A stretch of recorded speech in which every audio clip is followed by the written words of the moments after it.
ketiga itu yaitu Ibu Dr. Hajah Nani Muharramah MPD yang akan membawakan tema etika dakwah digital. Kepada Ibu disilakan.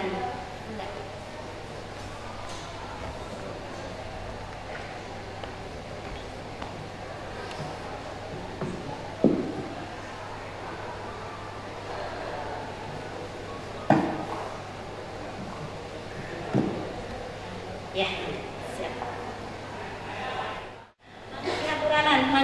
Ya, baik, terima kasih. Assalamualaikum warahmatullahi wabarakatuh. Baik, kita akan bicara tadi kita macam-macam dakwah sudah ya Bu ya. Saya hanya kemudian juga waktunya juga sempit. Jadi ini inti dakwah sebenarnya. Jadi dakwah ini adalah bagaimana mengajak orang kan gitu ya. Ngajak orang untuk tertarik pada apa yang kita bicarakan. Ini yang terpenting. Sekali lagi, ngajak orang untuk tertarik atau mengikuti apa yang kita bicarakan atau yang kita ajak kan itu. Sehingga memang perlu kiat-kiat tersendiri agar orang bisa menarik. Tadi Bu Lilis dan Pak Hendy sudah menyebutkan, bagian saya adalah tinggal apa sih kan gitu ya. Karena dakwah ini adalah mengajak yang akan kita sampaikan, otomatis nih kita punya hal-hal yang akan disampaikan pada jamaah. Nah, bagi para daiyah pasti materinya tidak akan lepas dari nilai-nilai, kalau kita di Islam ya, nilai-nilai keislaman. Bukan seperti itu. Kita tidak mungkin dakwah yang sifatnya mengajak pada kemungkaran. Justru kita mencoba untuk mencegah dari kemungkaran. Oke. Saya lanjut saja. Ini pendapat dakwah ya Bu ya, saya lewat saja. Ini landasannya. Karena orang-orang yang termasuk, kan gini Bu ya, nanti di akhirat itu kita akan dikumpulkan sesuai dengan apa yang kita lakukan. Kita mau masuknya dari kunci yang mana gitu. Apakah kita mau masuknya dari kunci yang para alim ulama, artinya para alim, para alim ulama, orang yang memahami agama, atau kita masuk pada orang yang tolabul ilmi, atau kita masuk pada orang yang selalu menyeru kepada kebaikan kan itu. Karena ini diperintahkan oleh Allah. Nah, mudah-mudahan nanti ini menjadi ladang amal ibadah kita ya, ladang amal ibadah kita, mudah-mudahan ini menjadi sesuatu yang bisa kita menghantarkan kita nanti di akhirat. Bismillahnya. Karena gini, hidup ini kan menunggu ya Bu ya. Kita menunggu panggilan Tuhan gitu. Panggilan Tuhan. Allah sudah menjamin hidup dunia kita, tapi Allah tidak menjamin hidup akhirat kita. Nah, karena itu salah satu yang ingin kita jaminkan kepada Allah, ya Allah, saya ingin menjaminkan hidup saya di akhirat nanti, saya ingin pilih pintu sebagai pendakwah kan gitu ya. Karena ini memang salah satu yang diperintahkan oleh Allah kan itu, salah satu yang diperintahkan oleh Allah Subhanahu wa taala. Oke. Ini kita generasi milenial, tadi Pak Hendy sudah membahasnya, saya kira hanya akan lewat saja. Ini salah satunya, Bu Lilis juga sudah membahas juga. Ya mudah beradaptasi, melek teknologi, suka serba cepat. Bu, saya punya pengalaman ketika saya menikahkan putri saya bilang gini, duh anak saya gimana ya, teh anak saya belum bisa masak. Alah, ayeuna masih engkau pun. Jawaban calon besan saya seperti itu. Saya bikin saya tenang. Karena apa? Karena anak saya kan lama di pesantren, kemudian kuliah, kemudian malah ke luar negeri. Jadi pas begitu masak, di contohan masak teh ada bingung, nyeplok noge tutung. Saya jadi bingung kan, ya Allah bawa. Jadi saya cerita itu, alah cenah itu. Untung mengerti bahasa saya yang paham gitu. Allah teh cenah itu. Sekarang mah banyak kebun, oh ya siap kalau begitu. Karena dulu mah kan ya Bu ya, betul kan persyaratan seorang istri itu di antaranya bisa masak betul. Akhirnya tuh tidak ada gitu, bisa masak, bisa nyuci, kayak nomor mesin cuci, kayak laundry kan gitu. Nah salah satunya karena suka cepat dan mudah itu gitu. Nah untuk biasa saya sudah adaptasi dengan milenial, sehingga ya kadang ngemplong gitu kan. Nah, hal-hal yang seperti itu yang dulu menjadi ciri khas itu sekarang tidak lagi pada anak Malia. Salah satunya adalah anak cepat saja. Mohon maaf kalau saya cerita itu ya Bu ya, karena ini pengalaman saya. Kemudian ini Bu, tapi ada satu yang memang anak-anak sekarang ini adalah berpikir kritis dan berpikir terbuka dan kritis. Sehingga ada satu kelebihannya ketika hal-hal yang terutama anak-anak yang ini ya, terutama anak-anak yang punya pendidikan tinggi itu cukup terbuka dan cukup kritis. Saya sering melihat konten-konten di YouTube atau di IG di IG ya, yang siapa yang dari Dubai itu yang cerita tentang dunia yang hanya 1 menit gitu ya. Bagaimana dia cerita tentang dunia itu, saya senang sekali gitu tentang cerita itu. Dia bagaimana, termasuk dia bagaimana menceritakan Indonesia. Jadi selama 1 minggu dia di Indonesia, dia ceritakan bagi orang yang tidak pakai sandal karena untuk menarik ini. Banyak sekali, saya sering tonton itu. Tetapi menjadi luar biasa, dia terbuka gitu. Dia tidak lagi membedakan masalah agama, masalah suku dan sebagainya. Dia lari dari satu negara ke negara yang lain untuk menyiarkan. Saya tahu misalnya di Libanon terjadi krisis yang luar biasa, krisis moneter yang luar biasa, sehingga fluktuasi bukan defisit aja, uang itu sangat cepat gitu. Artinya misalnya hari ini bukan pergerakan uang, jadi nilainya merosot sekali. Misalnya hari ini harga telur itu 1.000, dalam hitungan detik itu menjadi bisa 100.000. Sampai ada satu perempuan yang merampok bank, gitu ya, tapi ternyata merampok uang sendiri. Itu diceritakan di YouTube itu, dan itu luar biasa. Artinya apa? Artinya ini yang dia tidak lagi nyakat lagi antara ini Indonesia, ini Dubai, ini mana, ini agamanya lain sebagainya. Ini salah satu keuntungannya. Tapi satu lagi, mudah bosan, gitu ya. Ini mudah bosan. No HP, no live. Bu, jangankan anak muda sekarang kurang gitu. Kajian maning mana Bu? Maning katinggalin artos atau maning katinggalin HP? Maning katinggalin HP, maning katinggalin artos Bu. Ayo dong maning katinggalin artos nanti batan HP. Bagaimana pakai artos nage dina HP. Itu masalahnya. Karena uangnya pun di HP, bukan lagi uang di sini. Sehingga ketika kadang-kadang kita cari uang untuk receh gitu ya, ini sudah tidak ada lagi. Ibu lihat nggak kemarin peristiwa yang dimana main sepak bola itu di Qatar ya, di Qatar atau di beberapa negara itu pengemis itu sudah pakai barcode loh Bu, QR. Jadi sudah, nah ini ada BJB harus kita sudah punya gitu. Jadi jadi ibu kalau sekolah saya yakin ibu pasti punya mobile banking kan, pasti punya, semua sudah punya gitu ya. Nah, undangan pernikahan itu sudah transparan dan itu enggak perasaan ketika saya baca awal ini tidak ada perasaan tidak sopan gitu ya. Tapi ternyata sekarang biasa-biasa saja ya gitu. Itu pengemis pun di beberapa negara yang lain itu nggak ada istilah uang. Sekarang itu nggak ada ternyata nggak ada uang receh, nggak ada Bu. Ya barcode tinggal di scan. Nah itu salah satunya. Nah gitu ya. Nah ini sama juga ya plus. Oke. Nah lihat Bu, dari total populasi 200, ini yang data yang dulu ya Bu ya, data tahun 2017, saya belum mengakses lagi yang sekarang. Penduduk kita di 262 juta, yang mengaksesnya ada 143,26 juta. Jadi seberapa persen? 80%. Iya, dari 162 akses 140 tilu.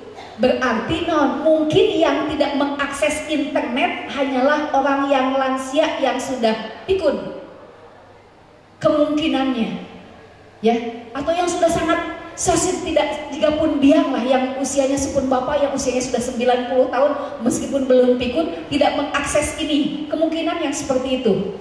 Jadi hampir berapa, 90%, atau ya kalau kurangnya 30 berarti sekitar hampir ini 60 ya, 60-70%-an ya. Kemudian yang pengguna milenialnya 50%-nya adalah anak-anak kita. Sehingga BKKBN mengatakan bahwa kita punya bonus demografi. Tapi bonus demografi ini apakah menjadi maslahat atau menjadi mafsadat untuk Indonesia? Nah, karena apa? Karena mereka semuanya menggunakan milenial gitu. Karena semuanya mereka menggunakan internet, menggunakan menggunakan HP segala macam. Nah, ini kewajiban kita ya Bu ya, yang untuk apakah putra putri kita jadi manfaat atau jadi. Ibu bayangkan anak-anak sekarang kan sudah bayi saja ya, bayi saja sudah dikenalkan kepada HP kan gitu. Bayi saja sudah dikenalkan. Ada beberapa anak yang saya agak kaget ketika saya mengantar cucu ya. Ketika saya kaget ketika mengantar cucu, kebetulan cucu saya sudah 1 tahun. Saya tidak pernah mengenalkan itu. Jadi cucu saya belum tertarik karena memang tidak dikenalkan, belum tertarik pada HP, belum tertarik pada TV. Nah, ketika saya ngantar ke rumah sakit, ketika ada anak yang nangis itu langsung dikasih HP ke ibu. Dan itu beberapa anak yang sudah dikasihkan HP. Saya bilang, astagfirullahaladzim, ini salah dunia gitu. Karena anak-anak seperti itu, jadi anak sekecil itu pun oleh ibunya sudah diperkenalkan pada HP. Saya sama anak saya punya prinsip, jangan dong kasihan perkembangan fisiknya, perkembangan mentalnya akan berbeda dengan yang lain. Misalnya contoh, ada anak kan, kalau anak saya tapi akhirnya jadi liur, kemudian incu nanti, ibu kulilingan, yang lain mah anteng nyimpen HP kan itu, yang anak cucu saya enggak. Kalau di sini saja, kalau di bandara kayak gitu, naik sama anak-anak awak kelakian, selalu tuh yang begitu. Oh iya, biasa dengan aduh kata anak saya, aduh mama liur bisanya, alhamdulillah Kak, itu tanda anak normal, saya bilang gitu, daripada anak tunggu. Tapi salah satunya gitu, pasti mama tinggalin budak batuk mama nih bala lagu, anak saya gitu, menit HP lain bagus kayak macamnya justru saya selalu ngupahan anak saya gitu ya, jangan begitu gitu, itu salah. Nah, kenapa? Karena emang ya begitulah dunia gitu Bu. Saya mohon maaf saya kalau saya cerita keluarga saya, karena saya tidak bisa menganalogikan ke yang lain ya Bu ya. Tetapi itulah yang terjadi di kita. Anak kecil pun bukan anak-anak kecil, tapi bayi sudah diperkenalkan pada dunia internet, dunia mending digital, mending lamun misalnya teh digitalnya yang positif, yang saya lihat punten di YouTube begitu ya. YouTube-nya akhirnya dewasa sebelum waktunya gitu, akhirnya dewasa sebelum waktunya. Oke. Ini Bu, durasi penggunaan internet 1 sampai 2 hari, 1 sampai jadi rata-rata 1 sampai 2 hari, rata-rata hampir 60% itu menggunakan digitalnya 1 sampai 3 jam. Pemegang internetnya, pemegang HP katakanlahnya gitu, itu rata-rata 65%. Gitu. Ini yang luar biasa. Jadi ini medan dakwah kita gitu loh Bu. Jadi ini medan dakwah kita, kata Pak Hendy tadi, ini loh medan dakwah kita. Ayo bersama-sama gitu, bersama-sama melakukan ini dari mulai hal yang kecil-kecil. Kan kata tadi, kenapa? Karena kita tahu bahwa salah satu ciri milenial itu cepat bosan. Jangan dakwah digital, nah teknik panjang gitu, cukup 1 menit gitu, karena menarik gitu, 1 menit sambil naon, sambil dan sebagainya. Saya lihat di YouTube di mana-mana kata-kata 1 menit, ya paling lama tuh 2 menit. Dan upami YouTube 30 menit bosen langsung, ya. Apalagi kalau ada bacaan, wah toswe, mahal yang punya ikut upami ningali PPT, besok abis baca hungkul, bosennya luar biasa, ya. Dan itu saya pun belajar Bu, belajar dari anak-anak muda sekarang. Oh, bikin PPT-nya jangan kata-kata, tapi harus bentuk gambar dan sebagainya. Oke. Nah, ini dampak positifnya, saya kira tadi sudah.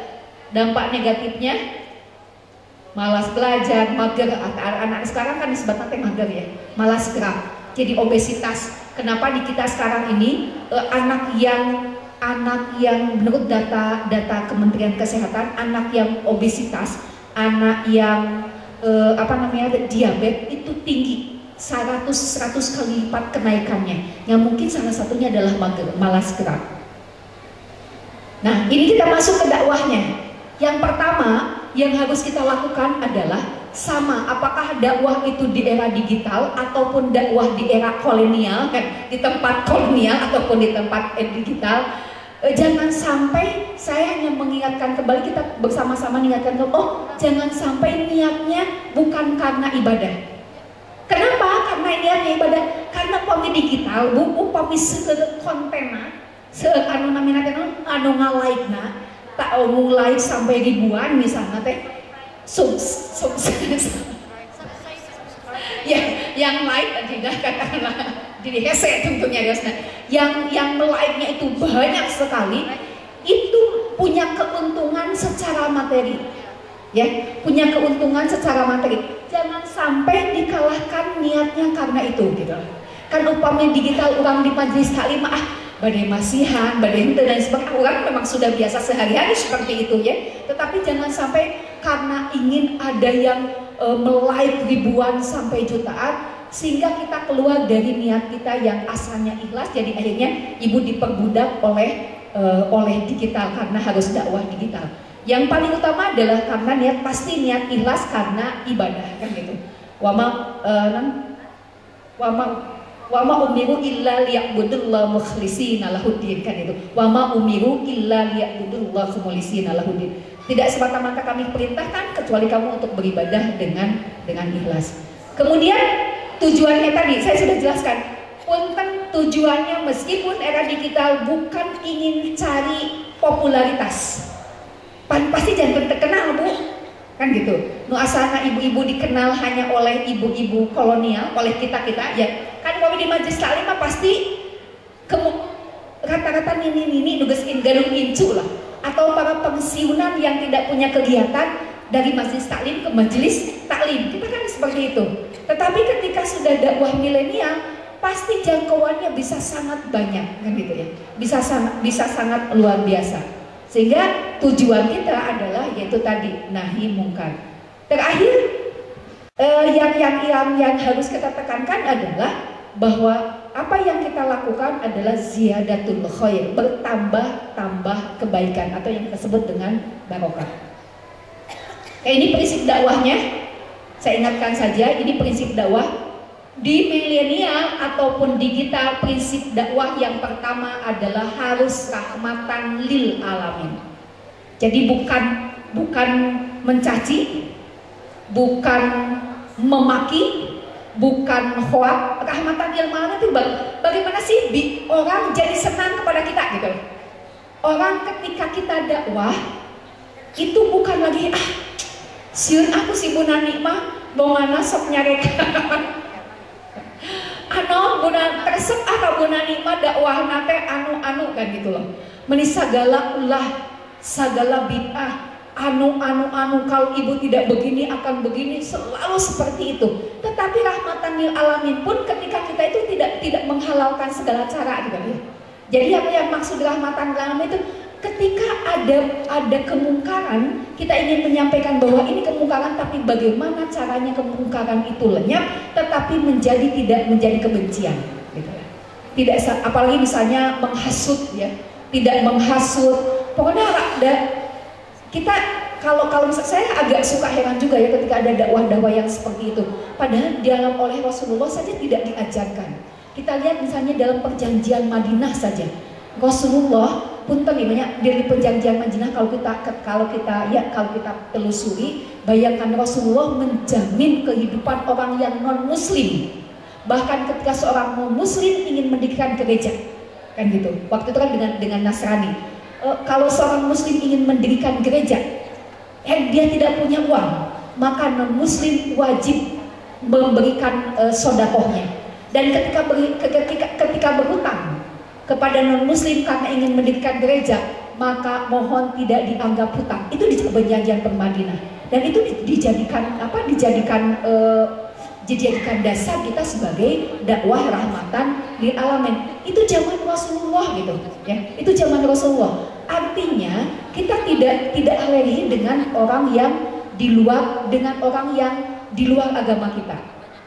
Apalagi harus dengan agama kita. Harusnya juga tidak alergi. Kan perbedaan itu rahmatan lil alamin gitu loh. Jangankan di luar kita ya Bu ya. Di luar kita punya anak, ibu punya putra berapa?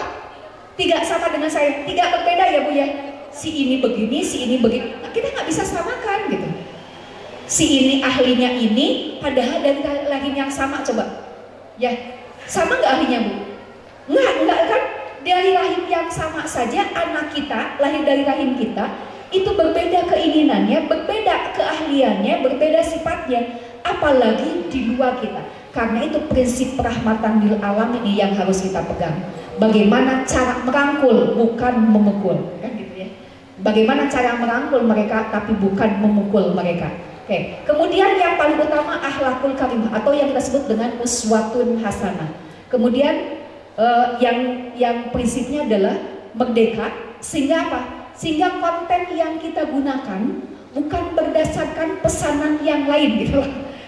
Konten yang kita gunakan bukan berdasarkan pesanan yang lain. Mangga sih ada pesanan juga, tetapi tidak didikte oleh orang lain. Contoh misalnya pesanan Bu Nani puntennya, Ibu punten hari ini kami pingin bikin konten tentang Ramadan misalnya, tentang nuzul Quran. Oke, kita bikin seperti itu. Itu kan pesanan ya Bunya, tapi eta mah sanes didikte. Apa berbeda lagi kalau didikte, Bu kedahnya rios ini harus begini, padahal bertentangan dengan aturan itu nggak boleh. Kemudian yang terakhir adalah prinsip dakwah kita adalah mentauhidkan Allah, bukan menyekutukan. Sehingga ini yang harus kita hati-hati. Sehingga prinsipnya adalah bagaimana sebenarnya kita apapun yang kita lakukan sebagai pendakwah, apakah itu di era digital atau tidak, bagaimana mendekatkan manusia yang kita dakwahi adalah lebih mendekat kepada Allah Subhanahu wa Ta'ala, bukan malah lebih menjauh. Ada kan misalnya balut agama, tapi jantan menyimpang dari ajaran agama, itu yang paling utama. Jangan sampai apa yang kita sampaikan justru membuat orang bukan hanya seperti mendekat gitu, seperti mendekat karena kajian agama, tapi ternyata dia malah menyimpang dari ajaran agama. Berapa menit lagi ya? Sudah habis. Ini tidak dakwah dulu ya. Padahal dia tetap di lalangkungan ya punya. Ya, 1 menit lagi. Baik. Tadi prinsip dakwahnya, sekarang etika dakwahnya apa? Ini ya Bu. Yang pertama adalah kata Nabi harus jujur. Nggak boleh berbohong. Apa yang saya sampaikan di media sosial tidak boleh ada unsur hoax sama sekali. Makanya kalau tidak ada unsur hoax, jelaskan sumber dakwahnya dari mana. Dalilnya harus jelas, sanadnya harus tersambung gitu loh. Bukan dakwah itu bukan katanya ya Bu ya. Sekali lagi, dakwah itu bukan kilat, tapi harus qola. Bukan katanya, tapi berkata gitu lah. Cenah istilah Sunda itu. Cenah gitu. Contoh misalnya, oh saya sumbernya dari kitab Safinah. Imam Syekh Nawawi Al-Bantani berkata dalam kitab Safinah. Mana gitu ya? Surutul wudu'i, syarat wudu itu begini. Menurut Imam Syekh Nawawi Al-Bantani, bukan cenah, tapi kola. Karena itu karena itu harus jelas. Beres Bu? Ya, apa? Yaitu jujur. Jujur itu tidak boleh ada kebohongan. Kamu bohong ayam mah. Dalilnya pun harus jelas. Sekali lagi, bukan kilat, tapi harus kola. Kalau kola bisa dipertanggungjawabkan. Ini loh, gitu lah. Ini rujukannya kitab Safinah, ini rujukannya kitab Riyadul Badiah, ini kitabnya Taklimut Ta'alim, ini takrib, ini misalnya ini Riyadus Sholihin dan lain sebagainya.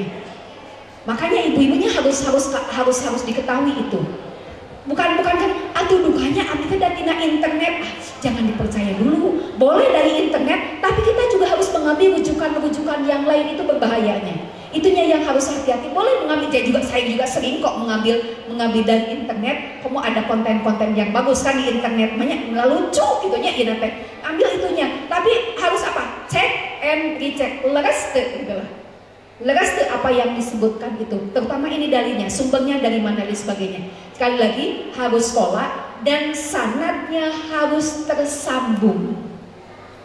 Ya sanadnya harus tersambung itu apa? Oh, Imam Syekh Nawawi Al-Bantani, rujukannya misalnya Imam Syekh Nawawi Al-Bantani. Sanadnya tersambung tidak? Tersambung karena gurunya ini ada sabda Rasulullahnya. Di dalam kitab itu dijelaskan bagaimana sabda-sabda Rasulullah Shallallahu Alaihi Wasallam. Itu yang dimaksud jujur itu ya Bu. Jadi bukan hanya tidak boleh bohong dan sebagainya, tapi juga sanadnya harus terjambung dan harus sekolah. Yang kedua, amanah. Amanah itu kan bisa dipercaya. Artinya apa yang kita sampaikan adalah bahwa itu memang benar-benar dari Rasulullah Shallallahu Alaihi Wasallam. Kepercayaan umat kepada kita, kan gitu ya, kepada umat, sehingga kita dipercaya oleh umat, dan kepercayaan umat itu tidak boleh dikhianati. Artinya hampir sama saja dengan jujur, tapi tetap berbeda. Artinya begini, ketika kita dipercayai oleh umat sebagai pendakwah, kan gitu, kita dipercaya oleh umat sebagai pendakwah, maka itu tadi kita harus memelihara kepercayaan itu bahwa kita sebagai pendakwah, sebagai daiyah. Jangan sampai karena di kita tadi sehingga kita terbawa oleh hawa nafsu dan sebagainya. Contoh saja misalnya, contoh kecil dalam hal berpakaian. Kumargi kan gitu ya, kumargi ayat endosan, ya, kumagi ayah endosan, ibu inilah pakaian yang menurut syar'i bereng sehingga ibu-ibu teh oh kieunya menurut syar'i teh, padahal harus jelas leres teu syar'i. Padahal naon punten nyapu jalan, ya kan ayah sok nyapu jalan kan gitu. Padahal iya nana maka si acukna nyapu jalan, lihat dulu menurut syariat benar tidak itu. Kan itu makanya harus sehingga ada orang teh endosan atau kumahal lebar gitu nya, coba mahal si acukna. Nah itu artinya ibu sudah mengkhianati kepercayaan umat kita sebagai pendakwah. Dan itu sudah berarti sudah itu padahal jika kecil gitu nya. Atau misalnya kerudung lah ya, ada mahasiswa saya pernah berkata, Bu Nani, betulkah katanya kerudung yang ibu pakai itu tidak syar'i? Kala-kala saya kadang ngulang-ngulang mahasiswa yang berani juga ngomong gitu kan gitu. Itu Bu katanya gitu. Oh iya, menurut kamu gimana? Ibu menurut syar'i itu begini. Jadi harus nutupan sampai si cik nukumah ibu yang terang saya bilang gitu. Bu anu kieu. Oh, lalu saya jelaskan kriteria syar'i itu. Kemudian yang kedua, sebenarnya tidak ada istilah pakaian syar'i dan pakaian tidak syahadat. Ada nggak pakaian? Kan pakaian tidak syahadat. Hukum syar'i itu diberikan dari syariat gitu ya. Mohon dikoreksi kalau salah. Hukum syar'i itu diberikan kepada manusia mukallaf. Lepas tuh, manusia yang berakal, yang mumayyiz, yang sudah dewasa. Anak saja tidak kena hukum syar'i, sehingga tidak ada yang istilah anak-anak syar'i. Ya kan gitu. Tudung syar'i. Kalau tudung syar'i kan hukum saya kadang-kadang. Jadi kadang-kadang seperti itu. Saya sering mengkritisi teman-teman dia anak-anak mahasiswa saya gitu lah. Cik atulah penggunaan kalimat-kalimat syar'i teh sekali kalian kan mahasiswa ulah disembarangan kan. Bu baju syar'i, kadang-kadang pohon syar'i, cik atau iya pohon syar'i, ieu syar'i. Jangan-jangan yang disebut kurma pohon syar'i, pohon pinus nu aya di urang tidak syar'i gitu.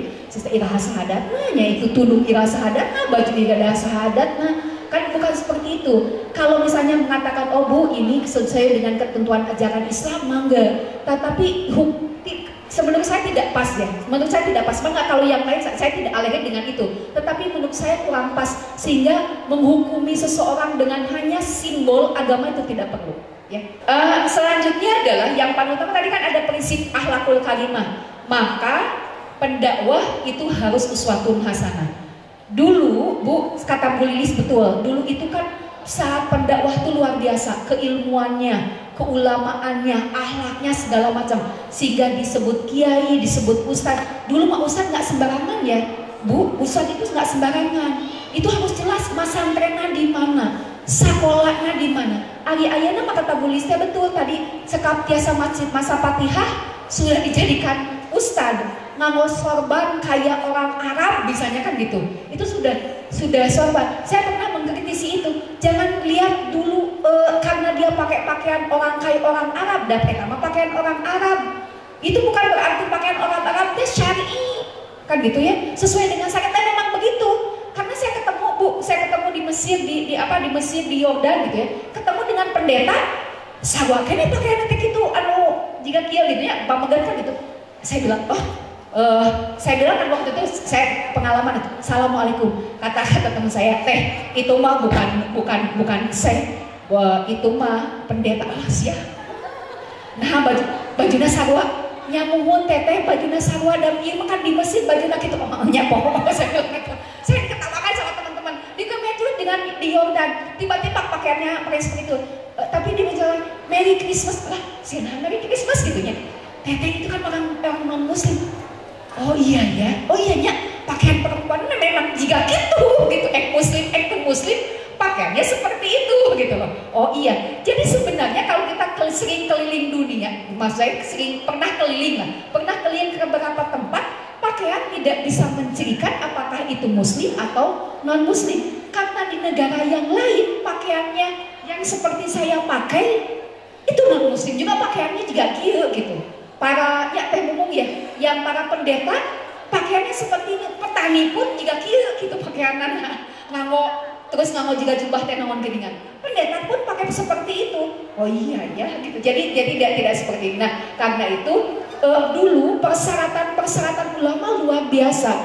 Jadi nanti tolong jangan hanya dilihat hanya satu identitas pakaian sehingga orang mengikuti kadinya gitu nya. Lamun salah kan jelas tidak itu. Nah karena itu paradanya yang menjadi tantangan paradanya untuk mengedepankan uswatun hasanah selain profesionalisme kita. Profesionalisme itu kan keilmuan kita kan gitu, keilmuan kita, akhlak kita terjaga, juga kita sebagai uswatun hasanah. Saya kira itu ya, karena nah ini dah terkabujat nyebutnya waktu sokse. Ini dakwah di era milenial. Sebenarnya saya punya ini Bu, ada kiat-kiat ini ya, kiat-kiat dakwah di era milenial. Ya, optimalkan semua potensi dalam berdakwah. Maksana media, tadi kan sudah dibicarakan medianya, WA, IG, kemudian apa lagi? Facebook, TikTok, Twitter kan gitu, ada blog dan sebagainya. Gunakan ini. Kemudian lakukan studi banding, hati-hati. Nah ini yang paling utama Bu, kerja teamwork, perlunya teamwork. Ibu teamworknya bisa berapa orang? Saya berharap dari list nanti kita di Fasilitas Posdai ada beberapa ibu-ibu yang mau bergabung dengan kita. Saya berharap itu nanti bisa jadi teamwork kita untuk selalu berdakwah digital. Misalnya begini, saya bagian naon, Bu Lilis bagian naon, ibu bagian naon, ibu-ibu bagian naon gitu lah. Jadi kita teamwork. Dan karena apa? Karena kita punya keterbatasan kan, upami tias sungal ginten ngadamel konten mah gitu. Tetapi dakwah di Pusdai di ini jadi menjadi lebih semarak karena kehadiran ibu-ibu ini. Oh iya, grup kita gitu loh. Kan anu bagian namanya teh bagian teknologi teman-teman Pusdai yang memang punya kecanggihan teknologi. Kita mengisi kontennya saja gitu loh, Bu. Tapi kita coba untuk ini karena kan akan bisa lebih semarak. Ini ya. Tadi kan sudah ya Bu ya, hindari kepentingan saat berdakwah. Ini manajemen. Nah saya sebenarnya sampai manajemen dakwah milenial tapi nggak akan keburu. Artinya gini, perencanaannya seperti apa dan sebagainya. Tapi waktunya kosek. Jadi nanti ibu disari saja sih sebenarnya bagaimana manajemen dakwah di era digital. Ini yang paling yang bukan hanya etika saja, tapi memang harus dimanage dengan baik. Jangankan di dakwahnya, beringankan di majlis taklim saja. Saya punya majlis taklim gitu ya, Bapak juga punya majlis taklim. Kan kita di manage. Hari ini materinya apa? Ini Teh Mumung, Bu Dr. Mumung ini juga ketua 2 barusan selesai mengadakan pesantren lansia. Itu di manajerial. Mulai dari perencanaannya kapan, materinya apa, kemudian narasumbernya siapa, yang akan bahkan pesertanya dibicarakan mau peserta yang bagaimana. Lamun peserta sanes lansia materinya apa gitu. Misalnya mahasiswa lah materinya, dan mungkin mahasiswa meresep karena nontelah karena dakwah biasa, berarti pesantrennya pesantren yang milenial, bukan pesantren lansia ya Teh ngomong. Sampai bagaimana, kapan waktunya, di mana tempatnya, materinya apa, kemudian kebutuhan yang itu dikelola dengan baik. Akhirnya alhamdulillah sukses, ada 200 orang yang mengikuti pesantren lansia. Itu pemahaman dulu untuk Bu Mumung. Ya. Jadi begitu. Demikian juga boleh sama untuk melakukan ini seperti apa sih? Jadi selalu harus ada manajerial, selalu ada. Karena itu kalau tidak dimanage dengan baik itu pasti tidak akan berhasil. Dan majlis taklim dakwah yang tidak dimanage pasti akan kalah oleh dakwah yang dimanage, padahal biasa-biasa saja. Padahal ibu-ibu kan luar biasa. Ibu akan menjadi luar biasa ketika ibu dakwahnya dimanage dengan baik. Dan ibu yang luar biasa akan kalah oleh dakwah yang biasa atau hal-hal yang biasa, karena kita tidak bisa memanage dengan baik. Saya kira itu ya ibu-ibu. Saya ingin mengambil satu mala yudraku kulluh la yudraku kulluh. Sesuatu yang tidak bisa dicapai secara maksimal maka tidak boleh ditinggalkan sama sekali. Artinya, ayo kalaupun kita bisanya di TikTok, terbiasa di vlog, ayo manfaatkan itu. Kita bisanya di IG, ayo bisa gunakan itu. Kita bisa bikinnya pelayan kecil-kecilan, mangga. Ayah wajah ibu kan lucu tuh, ibu kan galelisnya, ibunya cantik, lalu bikin player, padahal doa berbuka puasa, kan gitu ya. Padahal dibikin player kecil gitu loh. Saya tapi lupa, saya nggak bawa contohnya. Contoh kayak player ini kan, iya mah genting, ini mah dibikin player kecil aja, simpen di IG kan gitu. Simpen ibu bisanya itu, lalu ibu ada foto ibunya, kan begitu ya. Yuk kita tadarusan. Kalau kamu nggak tadarusan Al-Quran, apa yang akan sebelum kamu ditadarusi oleh orang lain, kan bisa gitu. Yuk tadarusan sebelum ditadarusi oleh orang lain. Berarti sebelum maut, kan maut mah dibacakan Yasin Batur kan. Nah itu satu contoh. Kan hal yang kecil seperti itu yang luar biasa gitu. Tapi ayah foto ibu, jangan kan ibu kita kenal. Nah saya kira itu ya. Jadi kalau jangan ambil semuanya, kalau kita tidak itu, ambil yang kita bisa. Contoh tadi, mau apa yang bisa di-PA, bangga. Hatur nuhun ibu-ibu, mohon maaf karena tidak bisa maksimal karena waktunya yang mepet. Tenun mohon maaf kalau ada kesalahan. Kita tutup saja dengan wallahu muwaffiq. Assalamualaikum warahmatullahi wabarakatuh. Luar biasa sungguh.